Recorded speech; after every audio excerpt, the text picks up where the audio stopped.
төсөл хэрэгжүүлэх сонирхолтой санхүүжилт хүсэж байгаа энэ хуулийн этгээдүүд бол манай системээр оруулаад өөрийнхөө төслийн танилцуулга болоод шаардлагатай материалуудаа ирүүлчих юм бол бид нар түүнд нь анхан шатны болоод бусад судалгаа шинжилгээнүүдийг хийгээд зээл санхүүжилтийн өсөлтийг шийдвэрлэх боломжтой ийм систем үүсгэж байгаа. Захимаар хүсэлтэд ирүүлсэн аж ахуйн нэгжид хэдийн хугацааны дараа хариу ирэх вэ те? Буцааж хариугаа захимаар авах уу эсвэл хөгжлийн банкн дээр ирэх шаардлагатай. За ер нь яг зүгээр бид нар одоо санхүүжилтийн хүсэлтийг шийдвэрлэх яг ийм тогтцоо хугацаа гэж тавьмааргүй байгаа.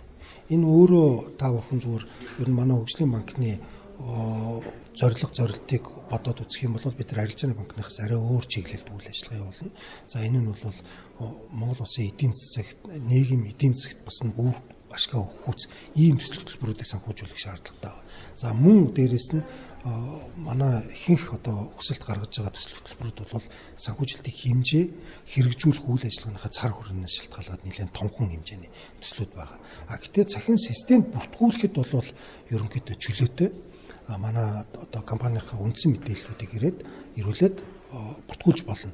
Харин цаашаа үргэлжлээд санхүүжилтийн одоо яг хүсэлтийг бид нэр судлах энэ ажил бол яг хөгжлийн банкны хуулийн шаардлагыг хангаж байгаа хэсгээс л гол нь шалтгаалх юм. За эргээгээд харилцагчтай бид нар системээрээ дамжуулаад хариугаа нэгэнт бүртгэлтэй хэрэглэгч бол манай системээр санхүүжилтийн хүсэлт ямар түвшинд явааяин, хаана одоо ямар алхам дээр явааяин, судлагдаж байна уу, материалаа бүрдүүлж байна уу, анхан шатны нийцлийг үзэж байна уу те.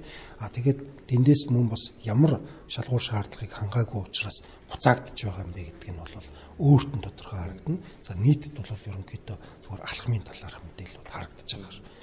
Захин бүртгэлийн системтэй болсноор Монгол орны хаанаас ч гэсэн хөгжлийн банкнаас санхүүжилт төсч болох нэ гэдэг ойлголт өгч юм л да. Ямар өөрчлөлтүүд гарч байгаа вэ? Өмнө нь ямар байсан, одоо системтэй болсноор ямар өөрчлөлт гарч байгаа? За харцангуй яг хөгжлийн банкнд нэгдүгээрт нь биеэр ирж хүсэлтээ өгөх хэрэгтэй болсон. За тэгэхээр ерөнхийдөө зөвхөн хөгжлийн банкны зорилго чиглэлийг нь ойлгосон хэсэг эсвэл хаана байдгийг мэддэг хүмүүс л манай банкнд ирдэг байсан бол одоо манай сайтаар ороод манай шалгуур шаардлагуудтай танилцаад ямар ч компанид бид нар хүсэлтийг нь хүлээж авах боломжтой. Гэхдээ тухайн хэрэгжүүлэх гэж байгаа төсөл нь манай тэр хуулийн шаардлагыг хангацсан байх ёстой. За яг бид нар мөн бас яг энэ системээр дамжуулаад хийж байгаа нэг давуу тал бол өмнө нь одоо зээлийн бүх одоо зээл санхүүжилттэй холбоотой бүх материалаа бүрдүүлээд тэгээд манай төсөлтөд гаргаад за гэтэл энэний эцэст нь за манай дээр одоо зүгээр та ингэ бодоод үзэх юм бол манад хүсэлт гаргаж байгаа энэ санхүүжилттэй холбоотой хэмжээ дөрөвний хилдэг цар хүрээнээс шалтгаалаад их хэмжээний материал бүрдүүлэх шаардлагатай болж байна. Гэтэл тийм их хэмжээний материал бүрдүүлчихэд эцэст нь энэ нь манай хуулийн шалгуур шаардлагад нийцэхгүй зүйл байна гэдэг хариу сонсох хинт ч гэсэн таатай байхгүй.